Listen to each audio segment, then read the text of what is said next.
Assalamualaikum warahmatullahi wabarakatuh. Kami dari kelompok Majas Mursal ingin mempresentasikan materi kami yang berjudul Majas Mursal wa alaqatihi. Berikut adalah contoh majas isti'aroh dan majas mursal. Dengan memperhatikan dua contoh berikut, akan menjadi jelas perbedaan majas isti'aroh dengan majas mursal. Yang pertama, contoh majas isti'aroh, contohnya ra'aitu asadan fi suqi. Saya telah melihat singa di pasar. Apakah yang dimaksud asadan di sini adalah singa betulan? Tentu tidak. Asadan di sini adalah rajulun suja'un, seorang yang pemberani. Sehingga kalau diperlihatkan makna majazinya yaitu saya melihat orang yang pemberani di pasar. Di sini asadan digunakan untuk menyerupakan seseorang yang pemberani. Jadi di sini musyabbahnya yang dibuang yaitu rojulun suja'un. Lalu yang ditampakkan hanya musyabbabihnya asadan. Sehingga ini termasuk kategori majas isti'aroh. Kemudian contoh keduanya, wa yunazzilu lakum minas sama'i rizqan. Dan Allah turunkan dari langit rizqa atau rezeki. Yang dimaksud di sini adalah yang diturunkan Allah dari langit adalah air hujan. Hujan dengan rezeki bukan hubungan penyerupaan ghairu musyabbah, maka masuk kategori majas mursal. Ta'riful majas mursal. Kalimatu stu'milat fi ghairi ma'nahal asli li'alaqatin ghairil musyabahah ma'a qarinatin mana'atin min iradatil ma'nal asli. Kata yang digunakan bukan untuk makna aslinya atau makna maljas, tidak memiliki hubungan kemiripan, disertai dengan karinah untuk mencegah datangnya makna asli. Alaqatul majas mursal. Alaqah yang pertama ialah as-sababiyah, yaitu dzikrus sabab wa iradatul musabbab, menyebutkan sebab padahal yang diinginkan adalah akibat. Contohnya, li fulanin alayya yadun la unkiruha. Fulan memiliki tangan untuk saya. Maksudnya, fulan memiliki jasa atau kebaikan kepada saya yang tidak saya ungkiri. Kata yadun di sini tidak bisa diartikan tangan, tetapi di sini adalah kebaikan. Pemberian yang melalui tangan ini berarti di sini menyebutkan tangan merupakan sebab yang menjadikan fulan mempunyai kebaikan. Jasa kepada saya jadi hubungan antara kebaikan dengan tangan adalah hubungan as-sababiyah. Tangan itu merupakan sebab adanya kebaikan. Kemudian alaqah yang kedua adalah al-musabbabiyah, yaitu dzikrul musabbab wa iradatus sabab, menyebutkan akibat tetapi yang diinginkan sebab. Contohnya, huwallazi yurikumu ayatihi wa yunazzilu lakum minas sama'i rizqan. Dialah Allah yang telah melihatkan kepada kalian ayat-ayat kekuasaannya dan Allah menurunkan kepada kalian dari langit rezeki.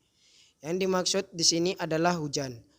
Hujan merupakan sebab dan akibatnya adalah rezeki.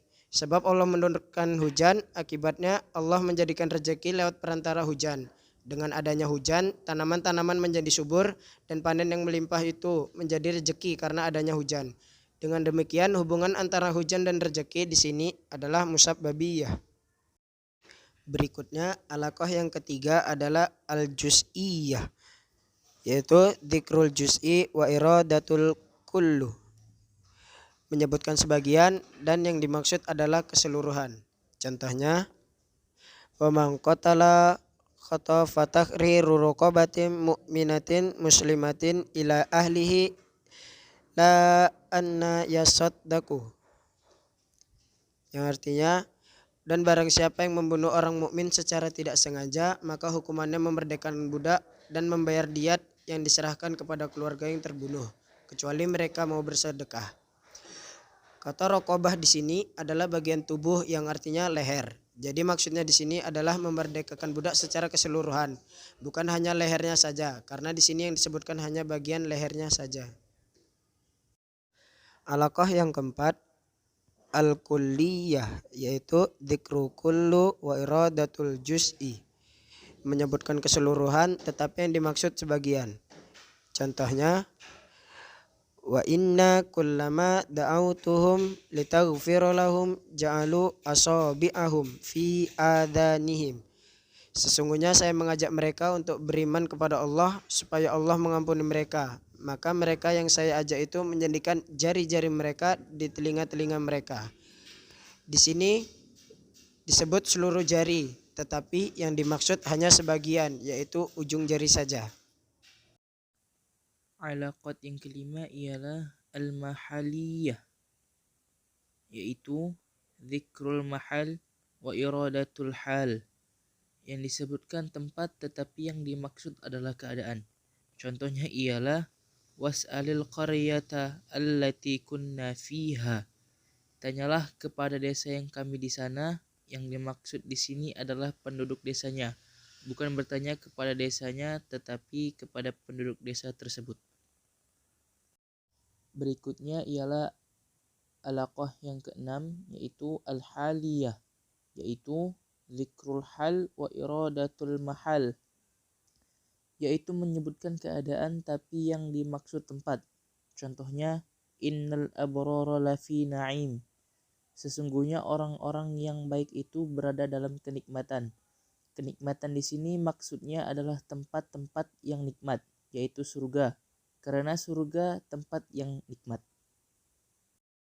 Berikutnya alaqah yang ketujuh ialah i'tibaru ma kana, yaitu dzikru ma kana wa iradatu ma yakunu, menyebutkan sesuatu yang sudah lampau tetapi yang disebutkan yang sudah tidak lampau. Contohnya ialah wa atubul yatama amwalahum, dan berikanlah kepada anak-anak yatim harta mereka. Kata yatama di sini menyatakan i'tibar makana. Maksudnya adalah bukan anak yatim yang masih kecil tetapi yang sudah baligh. Alaqah yang berikutnya adalah i'tibaru ma yakunu, yaitu zikru ma yakunu wa iradatu ma kana, menyebutkan kondisi selanjutnya tetapi yang dimaksud yang sudah lampau. Contohnya, innaka intadharhum yudillu ibadaka wala yalidu illa fajiran kuffaran. Sesungguhnya jika engkau membiarkan mereka untuk tetap hidup, mereka akan menyesatkan hambamu, dan mereka tidak akan melahirkan anak-anak kecuali anak-anak tersebut suka berbuat dosa dan kafir. Padahal anak yang baru lahir tidak mungkin kafir dan suka berbuat dosa, tetapi ini menyatakan masa yang akan datang. Sekian, itu saja yang dapat kami persembahkan. Lebih kurang mohon maaf. Wabillahi taufiq wal hidayah. Wassalamualaikum warahmatullahi wabarakatuh.